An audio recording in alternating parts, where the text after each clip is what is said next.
的局长讲讲，市长都无要搁投钱入去啊！恁搁大家等下咧舞。谢龙介7日伫议会质询时指出，台南市经发局长陈凯琳涉嫌3项盗窃以及1项勒索等案件，对着这指控，经发局长陈凯琳13日也由律师的陪同前往地检署申告谢龙介诽谤。对此，谢龙介经过几项资料汇整，并甲相关人士洽谈后，21日来到台南地检聚众告发陈凯琳。摘奸发福挑战官商勾结，这是我多年来一贯的风格。那在这一次，我4月份就接到这个检举函，那我是经过调查以后，多方的调查，我才在议会提出质询。那怕人的话救人，这个差的话俩差。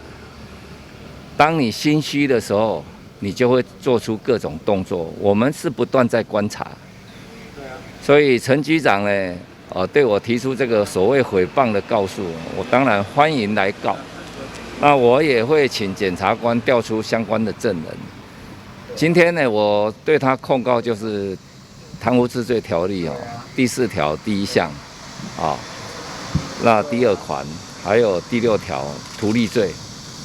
那第4条就是借势借端了，包括租房子没有经过市长同意，包括你恶劣的把这个职员降职，然后后续调不知情的人来承办，这个过程里面写的巨细靡遗啊，人证也愿意跟我接触了嘛，所以我会陆续所有的新的证据，我们会陆续补充到台南地检署。对着谢龙介起零申告一事，台南市警法局长陈凯琳表示，日前已经到台南地检署提告谢龙介。6月13号，跟着律师随同到地检署，已经按铃申告谢龙介先生诽侦。那现在目前也在依法侦办中了。那第2个我要强调的是，我想司法机关的公正性应该要受到尊重，不应该用黑函或者把司法机关当成一个选举的工具来做造势。